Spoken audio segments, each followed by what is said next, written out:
Hello students, स्वागत है आप सभी का एक बार फिर से आपके अपने इस प्यारे से YouTube channel science study well में। माय डियर स्टूडेंट्स, आज के इस वीडियो के अंतर्गत हम आपको बताने वाले हैं कक्षा 12वीं का एक और इम्पॉर्टेंट टॉपिक, जिससे आप लोगों का 8 मार्क्स यहाँ से बच्चों कंप्लीट होने वाला है। आज मैं आप लोगों को यहाँ पे दो बहुत ही महत्वपूर्ण प्रार्थना पत्र बताने वाला हूँ कक्षा 12वीं हिंदी में बच्चों, तो जो आपके बोर्ड एग्जाम में आता है। और फिर मैं गारंटी ले रहा हूँ मेरे भाई, अगर आज के इस वीडियो को आप लोग देख ले रहे हो तो मैं आप लोगों को बताऊंगा कि कैसे लिखना है, कितना लिखना है, क्या क्या लिखना है और कहाँ पे लिखना है बच्चों। सब फॉर्मेट में आप लोगों को बताने वाला हूँ, ताकि आप लोगों का जो 8 मार्क्स यहाँ से है ये आप लोगों का 100% यहाँ से बच्चों क्लियर हो जाए। क्योंकि आप लोगों का जो हिंदी है बच्चों और इंग्लिश है, यही आप लोगों का स्कोरिंग होता है बच्चों। अगर आप अच्छे मार्क्स लाने चाहते हैं अपने बोर्ड एग्जाम में तो हिंदी और इंग्लिश में ज़्यादा फोकस करना चाहिए। लेकिन बच्चे क्या करते हैं, इंग्लिश और हिंदी को ना पढ़ करके उस पर ज़्यादा ध्यान नहीं देते हैं और फिजिक्स, केमिस्ट्री, बायोलॉजी और मैथ को ही ज़्यादा प्रायोरिटी देते हैं, तो इसीलिए ये पेपर उनका ख़राब हो जाता है। लेकिन मैं आप लोगों का पेपर ख़राब नहीं होने दूंगा। बस हमारे चैनल को आप लोग सब्सक्राइब कर देना, अपने दोस्तों के साथ भी बच्चों शेयर जरूर करना, ठीक है ना। तो आइए हम लोग सबसे पहला देखते हैं जो हमारे पास आता है। सबसे पहला बच्चों कि किसी बैंक के शाखा प्रबंधक को ऋण प्राप्ति हेतु आवेदन पत्र लिखना। कभी कभी ऐसा भी पूछ लिया जाता है मेरे प्यारे विद्यार्थियों कि कोई बैंक का नाम दे देता है, कोई एक पार्टिकुलर बैंक का नाम भी दे देता है, ठीक है ना। मान लो दे दिया कि पंजाब नेशनल बैंक या भारतीय स्टेट बैंक, ठीक है ना। तो उस प्रकार से भी दे सकता है, लेकिन उसके लिए आप लोगों को डरना नहीं है। मैं आगे आप लोगों को बता रहा हूँ कैसे लिखना, क्या लिखना है, ठीक है ना। तो यहाँ पे हम लोगों को सेम ये बहुत बार पूछा गया है, पिछले 2-3 सालों से ये बहुत बार आ रहा है, ठीक है ना। किसी बैंक के शाखा प्रबंधक को ऋण प्राप्ति हेतु आवेदन पत्र, ठीक है ना। तो बच्चों आप लोगों को 2 प्रार्थना पत्र पूछा जाएगा। आप लोगों को उसमें से जो आप लोगों को अच्छे से प्रिपेयर होगा, तैयार होगा, उसी को आप लोग लिखना है, ठीक है ना। एक को बस आप लोगों को फॉर्मेट यहाँ पर ध्यान देना है और उसमें लिखना क्या है, कितना लिखना, कैसे लिखना है, बस उसको आप लोग ध्यान देना। तो सबसे पहले आप लोग लिखते क्या हो मेरे विद्यार्थियों, आप लोगों को पता है कि सबसे पहले हम लोग लिखते हैं सेवा में, ठीक है ना बच्चों। सबसे पहले हम लोग क्या लिखते हैं, सबसे पहले हम लोग लिखते हैं सेवा में, ठीक है ना। अब जस्ट इसी के नीचे से ही मेरे प्यारे विद्यार्थियों हम लोग लिखेंगे शाखा प्रबंधक। अब किसी बैंक को यहाँ पर बोला है, आप लोग यहाँ पर देखो, यहाँ पर बोला है शाखा प्रबंधक, ये ध्यान देना कि हम लोगों को शाखा प्रबंधक को ही लिखना है। तो हम लोग यहाँ पर लिखेंगे शाखा प्रबंधक, ठीक है ना। अब ध्यान देना मेरी बातों को। बोला है किसी बैंक के, तो किसी बैंक के लिए बच्चों, तो यहाँ पे हम पंजाब नेशनल बैंक को ले लिए हैं। आप यूनियन बैंक को ले सकते हो, आप ग्रामीण बैंक को ले सकते हो, कोई भी बैंक हो, एक्सिस बैंक हो गया, ठीक है ना, कर्नाटका बैंक हो गया, कोई भी आप लोग बैंक ले लो, क्योंकि बोला है किसी बैंक, कोई भी बैंक आप लोग ले सकते हो। लेकिन यहाँ पे जो शाखा प्रबंधक है ये आप लोगों को इम्पॉर्टेंट है बच्चों, क्योंकि बोला है कि किसी बैंक के शाखा प्रबंधक को ही आप लोग लिख रहे हो। इसी को शाखा प्रबंधक जी को ही आप लोग लिख रहे हो क्या करने के लिए, ऋण प्राप्त के लिए, ठीक है ना। तो ये इतना इंपॉर्टेंट है, ध्यान देना इस बात को, ठीक है ना। अब ध्यान देना, यहाँ पे हम लोग सिंपल लिख लिए हैं पंजाब नेशनल बैंक। आप लोग कुछ भी लिख सकते हो, मतलब बैंक ही लिखना, ठीक है ना। अब यहाँ पे सिंपल आप लोगों को लिखना है विषय। बहुत से बच्चे क्या करते हैं बच्चों, ये विषय नहीं लिखते हैं, लेकिन ये विषय बहुत ही इंपॉर्टेंट है मेरे भाई। यहाँ पे ही आप लोगों का 1 नंबर एग्जामिनर क्या कर देता है, मार्क कर देता है। 1 नंबर यहाँ पर ही आप लोगों का मिल जाता है, क्योंकि जब तक आप लोग, बहुत से बच्चे होते हैं कि विषय नहीं लिखते हैं, तो विषय को लिखना मत भूलिएगा, ठीक है ना मेरे भाई। तो विषय लिखना बहुत ही इंपॉर्टेंट है, तो विषय को आप लोग लिखोगे। विषय क्या है बच्चों, विषय हमारे पास है ऋण प्राप्ति के लिए। क्या प्राप्ति के लिए, ऋण, मतलब हमको कर्ज चाहिए, ठीक है ना, बैंक से। तो देखो, ऋण प्राप्ति हेतु आवेदन पत्र किसके लिए लिख रहे हो भाई, आप लोग ऋण प्राप्त करने के लिए ना, क्या करने के लिए, ऋण प्राप्त करने के लिए। ऋण प्राप्त मतलब कर्ज, सिंपल, या लोन आप लोग समझ सकते हो, लोन, ठीक है ना, लोन। तो यहाँ तक की बातें समझ आ गई। अब आगे चलिए, ठीक है ना। ध्यान देना मेरी बातों को, बहुत ही मजा आने वाला है। महोदय, ठीक है ना, आप लोगों को लिखना है महोदय, या आप लोग लिख सकते हो इसके जगह पर श्रीमान। आप लोग श्रीमान भी इस तरीके से लिख सकते हो, श्रीमान भी आप लोग लिख सकते हो, ठीक है ना। आप महोदय लिख दो चाहे श्रीमान लिख दो, एक ही बात है मेरे भाइयों, ठीक है ना। अब आइए आगे चलते हैं। अब आप लोगों को यहाँ से स्टार्ट करना है, जस्ट इसके नीचे से ही आप लोगों को स्टार्ट करना है। इस तरीके से क्या करना है बच्चों, एक लाइन छोड़ करके, एक लाइन छोड़ देना है, फिर उसके बाद आप लोगों को कंटिन्यू कर देना है। महोदय, सविनय निवेदन है कि, क्या बच्चों ध्यान से सुनना मेरी बातों को, सविनय निवेदन है कि मैंने 2020 में इलाहाबाद विश्वविद्यालय, सविनय निवेदन है कि मैंने वर्ष 2020 में इलाहाबाद विश्वविद्यालय में उत्तीर्ण की, ठीक है ना। मतलब बच्चों 2020 में इन्होंने क्या किया, इलाहाबाद विश्वविद्यालय में उत्तीर्ण किया। क्या? BA BSc कुछ भी आप लोग यहाँ पर लिख लेना, सॉरी गलती हो गई मुझसे, कि मैंने वर्ष 2020 में इलाहाबाद विश्वविद्यालय में क्या BA उत्तीर्ण की है ना, BA BSc की क्लास क्या की है, उत्तीर्ण की है, मतलब आप पास की है, ठीक है ना। इतनी बात समझ आ गई। अब ध्यान देना, बहुत से बच्चे यहाँ पर कंफ्यूज होंगे कि सर हम वर्ष यहाँ पर क्या डालें। यार आप कुछ भी डाल सकते हो, 2023 भी आप लोग डाल दो, ठीक है ना, 2020, लेकिन थोड़ा पीछे रहेगा तभी मजा आएगा, ठीक है ना। तो थोड़ा 2-3 साल पीछे कर देना, मान लो 2023 है तो 2020 कर दो आप, ठीक है ना। तो 2020 में इलाहाबाद विश्वविद्यालय, आप लोग यहाँ पे लखनऊ विश्वविद्यालय लिख सकते हो, छत्तीसगढ़ विश्वविद्यालय लिख सकते हो, उसमें एक गुरु घासीदास विश्वविद्यालय है, ठीक है ना, वो आप लोग लखनऊ यूनिवर्सिटी लिख सकते हो, दिल्ली यूनिवर्सिटी लिख सकते हो, BHU लिख सकते हो, ठीक है ना। तो ये सब आप लोग लिख सकते हो अपने मन से, BA BSc कोर्स भी आप लोग कुछ यहाँ पर चूज कर सकते हो, ठीक है ना। तो सिंपल सी बात है, सभी ने निवेदन है कि लिखना बच्चों, मैंने वर्ष 2020 में इलाहाबाद विश्वविद्यालय में BA उत्तीर्ण की, लेकिन अब तक मुझे कहीं भी रोजगार नहीं मिला। मुझे पता चला है कि विभिन्न ऋण योजनाओं के अंतर्गत आपका बैंक भी बेरोजगार युवकों को 1 लाख रुपए तक का ऋण प्रदान करता है, ठीक है ना बच्चों। क्या समझ में आ रही है बातें? सिंपल सा आप लोगों को लिखना है, सविनय निवेदन है कि मैंने वर्ष 2020 में इलाहाबाद विश्वविद्यालय में BA उत्तीर्ण की है, लेकिन अब तक कहीं भी रोजगार नहीं मिला, ठीक है ना बच्चों। अब आगे क्या लिखना है कि मुझे पता चला है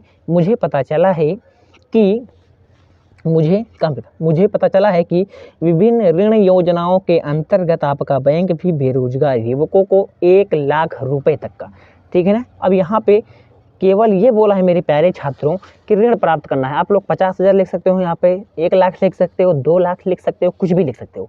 अगर यहाँ पे बोला होता कि 1 लाख ऋण प्राप्ति के लिए, तो यहाँ पर जो अमाउंट था वो फिक्स था, लेकिन यहाँ पर क्या बोला है, केवल ऋण प्राप्ति के लिए, तो सिंपल हमने 1 लाख यहाँ पर लिख दिया है, ठीक है ना। आप लोग 50,000 भी लिख सकते हो, 10,000, 20,000, जो भी मन करे वो लिख सकते हो, ऋण प्रदान करता है, ठीक है ना। अब ध्यान देना, आता है, अब आप लोग उस लाइन को छोड़ देना, सिंपल सी बात है बच्चों। जो लाइन अगर पूरा हो गया तो कोई बात नहीं, अगर थोड़ा सा भी लिखे हो तो उस लाइन को छोड़ करके, अतः आवश्यक दस्तावेज भरवाकर मुझे भी 1 लाख रुपए का ऋण प्रदान करने की महान कृपा करें, ठीक है ना बच्चों, ताकि हम अपना कोई व्यवसाय प्रारंभ कर सकें, ठीक है ना। अब आप लोगों को राइट साइड में लिखना है प्रार्थी, आप लोगों का नाम और पता इस तरीके से लिखना है। इसमें आप लोग सिंपल लिख सकते हो, नाम में का, खा, गा, नाम आप लोगों को नहीं लिखना बच्चों, पता भी आप लोगों को का, खा, गा इस तरीके से लिख देना है। दिनांक आप लोग लिख सकते हो, जैसे कि आज तो डेट जो है हमारा 29 है 12 है 2023 है, ठीक है ना। इस तरीके से जिस टाइप को आप लोग लिख रहे हो ये प्रार्थना पत्र, उसका डेट भी आप लोग यहाँ पर डाल सकते हो, नहीं तो इसमें भी आप लोग का, खा, गा लिख दोगे तो कोई गलती नहीं कर सकता है। और यहाँ से आप लोगों को इस तरीके से इसी फॉर्मेट में आप लोगों को पूरा लिखना है बच्चों। इसका PDF अगर आप लोग चाहते हो तो हमारे चैनल, इसी वीडियो के डिस्क्रिप्शन बॉक्स में मैंने व्हाट्सएप ग्रुप का लिंक दे दिया है, वहाँ पर आप लोगों को इसका PDF मिल जाएगा, ठीक है ना। चलो, अगर यहाँ तक की सारी बातें आप लोगों को समझ आ गई। अब हम लोग यहाँ पर चलते हैं, सेकंड वाले को देखते हैं बच्चों। सेकंड वाला हमारे पास आता है, सेकंड वाला आता है मोहल्ले की सफाई के लिए। किसके लिए बच्चों? मोहल्ले की सफाई हेतु। मोहल्ले की सफाई हेतु बहुत इंपॉर्टेंट है। मोहल्ले की सफाई हेतु स्वास्थ्य अधिकारी को, किसको? स्वास्थ्य अधिकारी को एक शिकायत पत्र, ठीक है ना बच्चों। क्या करना है? हम लोगों को शिकायत करना है। क्यों? क्योंकि हमारा जो मोहल्ला है उसमें साफ सफाई नहीं कर रहे हैं जो कर्मचारी हैं, ठीक है ना। उसके लिए किसको लिखना है बच्चों? स्वास्थ्य अधिकारी को। एक इसमें आता है जिला अधिकारी, ध्यान देना मेरी बातों को। एक आता है जिला अधिकारी, ठीक है ना, मतलब डिस्ट्रिक्ट मजिस्ट्रेट, जिला अधिकारी। तो ध्यान देना, ये तो स्वास्थ्य अधिकारी के लिए। अगर जिला अधिकारी के लिए है तो सिंपल स्वास्थ्य अधिकारी की जगह पर आप लोग जहाँ जहाँ स्वास्थ्य अधिकारी रहेगा वहाँ पर आप लोग को जिला अधिकारी लिख देना है, ठीक है ना बच्चों। चलो, अगर यहाँ तक की सारी चीज़ें आप लोगों को समझ आ गई तो जैसे हम लोग शुरू से करते आ रहे हैं वैसे करेंगे। जैसे कि हमारे पास सबसे पहले लिखेंगे सेवा में। अब दिनांक हम लोग सबसे पहले यहाँ पर ही लिख दिए, तो कोई बात नहीं मेरे भाई। अगर इसके सामने भी आप लोग दिनांक लिख दे रहे हो तो कोई बात नहीं है, नहीं तो इसके लेफ्ट साइड में आप लोगों को इसको लिखना चाहिए, ठीक है ना। यहाँ पर भी आप लोग लिख सकते हो, इसीलिए मैंने एक में लेफ्ट साइड में लिख करके बताया, एक में यहाँ पर, ठीक है ना। तो कोई गलती नहीं है, पूरा मार्क्स आप लोगों को मिलेंगे। अब हम लोग लिख किसको ले बच्चों, स्वास्थ्य अधिकारी को। जैसे हम लोग उसमें लिख रहे थे शाखा प्रबंधक को, ठीक है ना, तो यहाँ पर हम लोग स्वास्थ्य अधिकारी को लिख रहे हैं, तो स्वास्थ्य अधिकारी यहाँ पर लिखेंगे। अगर जिला अधिकारी होता हमारा तो हम लोग जिला अधिकारी यहाँ पर लिख देते, ठीक है ना। चलो अब हम लोग यहाँ पर देखते हैं, हम यहाँ पर कुछ भी ले सकते हैं, प्रयागराज नगर निगम उत्तर प्रदेश, आप लोग भी कुछ भी ले सकते हो, लखनऊ ले सकते हो उत्तर प्रदेश, ठीक है ना, लखनऊ नगर निगम उत्तर प्रदेश, आप लोग कुछ भी कहीं का, पूरे इंडिया का कहीं भी लिख सकते हो, ठीक है ना। चलो एग्जामिनर आपसे ये नहीं पूछेगा। सेकंड बात है बच्चों कि आप लोगों को विषय तो लिखना है बच्चों, विषय बहुत ही इंपॉर्टेंट है। विषय से ये होता है बच्चों कि आप किस विषय पर आप लोग लिख रहे हो प्रार्थना पत्र, तो मोहल्ले की सफाई हेतु स्वास्थ्य अधिकारी को एक पत्र लिख रहे हो, ठीक है ना। चलो अब हम लोग यहाँ पर आते हैं, महोदय, महोदय जैसे हम लोग उसमें कर रहे थे, महोदय हम लोगों ने लिखा। अब यहाँ से हम अपनी बात को यहाँ पर लिखेंगे। माय डियर स्टूडेंट, सिंपल सी बात है, जो भी यहाँ पर चीज़ें हमने लिखी हैं बहुत ही ज़्यादा इंपॉर्टेंट रही हैं, ये सब आप लोग आसानी के साथ लिख सकते हो मेरे भाइयों, ठीक है ना। तो कोई टेंशन लेने वाली बात आप लोगों को यहाँ पर नहीं है। चलो अब ध्यान देना क्या क्या लिख सकते हैं हम लोग, ठीक है ना। देखो, सविनय निवेदन है कि हम रामगढ़ के निवासी गंदगी से भरे वातावरण में रहने को मजबूर हैं। आप लोग भी यहाँ पर लिख सकते हो मेरे भाई, आप भी जहाँ के निवासी हो वहाँ का भी लिख सकते हो। ये रामगढ़ के निवासी हैं, ठीक है ना, सिंपल सी बात है। तो हमने यहाँ पर लिख दिया है, कॉपी से बुक से हमने लिखा है, पता नहीं रामगढ़ कहाँ है, मुझे भी नहीं पता है, बस आप लोगों को ध्यान देना है मेरे भाई, ठीक है ना। अब गाँव का नाम कहाँ याद रहेगा यार, अब ये तो याद है प्रयागराज कहाँ पे है मेरा, ठीक है ना, ध्यान देना।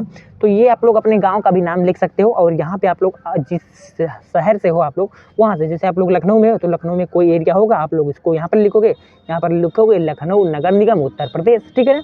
तो इस तरीके से आप लोग लिख सकते हो। तो देखना, सविनय निवेदन है कि हम रामगढ़ के निवासी गंदगी से भरे वातावरण में रहने को मजबूर हैं। बच्चों आपको यह जानकर आश्चर्य होगा कि हमारे क्षेत्र में कई दिनों से कोई सफाई कर्मचारी नहीं आ रहा है, जिसके कारण जगह जगह पर गंदगी व कूड़ा करकट का ढेर लग गया है। सिंपल सी बात है, जब हमारा कर्मचारी नहीं आएगा मेरे भाई को, जब हमारा सफाई कर्मचारी नहीं आएगा तो क्या होगा, तो जगह जगह पर हमारे गंदगी होंगी, कूड़ा करकट इकट्ठा ये होगा, तो उससे क्या होगा बच्चों, उससे हमारे जो मच्छर होंगे, तमाम प्रकार की बीमारियां जो होंगी वो जन्म लेंगी, और उससे हमारा जो पूरा मोहल्ला होगा, पूरा जो हमारा एरिया होगा वह क्या होगा बच्चों, उसमें गंदगी फैलेगी और तमाम प्रकार की रोग बीमारी आएंगी, ठीक है ना। तो सिंपल सी बात है, आप लोग बड़े क्लास में हो, इतनी तो आप लोग के पास नॉलेज होनी ही चाहिए बच्चों कि इससे क्या हो सकता है, ठीक है ना। तो सिंपल सी बात है यार, सभी ने क्या लिखोगे कि सभी ने निवेदन है कि हम रामगढ़ के निवासी हैं, ठीक है ना, निवासी गंदगी से भरे वातावरण में रहने को मजबूर हैं बच्चों, क्योंकि हम लोग वहाँ से भाग भी नहीं सकते हैं। आपको यह जानकर आश्चर्य होगा, किसको, आप लोग किसको लिख रहे हो, स्वास्थ्य अधिकारी को, तो स्वास्थ्य अधिकारी को ही ये बात लिख रहे हो कि आपको यह जानकर आश्चर्य होगा कि हमारे क्षेत्र में कई दिनों से कोई सफाई कर्मचारी नहीं आया है, जिसके कारण जगह जगह पर गंदगी व कूड़ा करकट का ढेर लग गया है। नालियों की सफाई न होने के कारण मच्छरों का प्रकोप इस हद तक बढ़ गया है कि कई दिन में चैन और रात में नींद हराम हो गया है, ठीक है मेरे बच्चों। सिंपल सी बात है यार, जब मच्छर, आप लोग जानते हो मच्छर मलेरिया, ठीक है ना, तो बहुत ही ये सब जो शहरों में होती है मलेरिया रोग बहुत ही तगड़े तरीके से, डेंगू जिसे हम लोग बोलते हैं ना, डेंगू बोल सकते हो, तो डेंगू मलेरिया ये सब बहुत ही तगड़े तरीके से शहरों में फैल रहे हैं बच्चों। क्यों, क्योंकि वहाँ पर जो नालियाँ होती हैं वहाँ पर पानी इकट्ठा हो रही है, जब पानी इकट्ठा हो रही है तो वहाँ पर मच्छर जन्म ले रहे हैं, तो मच्छर जब जन्म ले रहे हैं तो उससे क्या हो रहा है बच्चों, उससे हमारे मच्छर जो होते हैं उनका प्रकोप बढ़ रहा है, मतलब वो ज़्यादा मात्रा में उसकी आ जा रही है, उसकी मात्रा ज़्यादा हो जा रही है बच्चों, ठीक है ना, उनकी संख्या ज़्यादा हो जा रही है। तो सिंपल सी बात है यार, घरों में वो आएंगी, ठीक है ना। तो ये आप लोग यहाँ से समझ सकते हो, ठीक है ना। तो नालियों की सफाई ना होने के कारण मच्छरों का प्रकोप इस हद तक बढ़ गया है कि दिन में चैन और रात में नींद हराम हो गया है, ठीक है ना बच्चों। देखो, अगर ऐसे ही रहा तो पूरा मोहल्ला बीमारी की चपेट में आ जाएगा, ठीक है ना। इस तरीके से फिर इसको आप लोगों को छोड़ देना है। अतः आपसे विनम्र निवेदन है कि जल्द से जल्द हमारे क्षेत्र का निरीक्षण करवाएं, आपकी महान कृपा होगी, ठीक है ना बच्चों।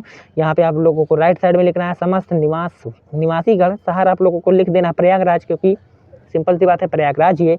अब आप लोगों को यहाँ पर ये भी लिख देना चाहिए, ठीक है ना, गांव या पता पोस्ट जो भी हो आप लोग को ऐसे यहाँ पर लिख देना है बच्चों, रामगढ़।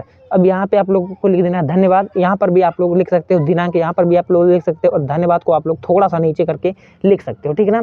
बट अगर आप लोग ऐसे लिखते रहे तो कोई आप लोगों को प्रॉब्लम नहीं होगी बच्चों, आप लोगों का पूरा मार्क्स यहाँ पे मिलेगा, ठीक है ना। तो आई होप कि आज के इस वीडियो से आप लोगों को बहुत ज़्यादा हेल्प मिलेगी मेरे बच्चों, क्योंकि आज के इस वीडियो में हम लोगों ने 2 प्रार्थना पत्र को जाना है। एक तो हमारे पास है किसी बैंक के शाखा प्रबंधक को ऋण प्राप्ति के लिए, और जो दूसरा था बच्चों वो क्या था, मोहल्ले की सफाई हेतु स्वास्थ्य अधिकारी के लिए। ठीक है ना मेरे भाई। तो आज के इस वीडियो में आप लोगों को बहुत मजा आया होगा। अगर आज का ये वीडियो आप लोगों को पसंद आया मेरे बच्चों, तो इसी तरीके से हम डेली आप लोगों के लिए वीडियोस ला रहे हैं ताकि आप भी अच्छे मार्क्स प्राप्त कर सकें अपने 2024 बोर्ड एग्जाम में। ठीक है ना। तो मिलते हैं एक और नई वीडियो के साथ बच्चों। ठीक है ना। तब तक बने रहिए आप हमारे चैनल के साथ।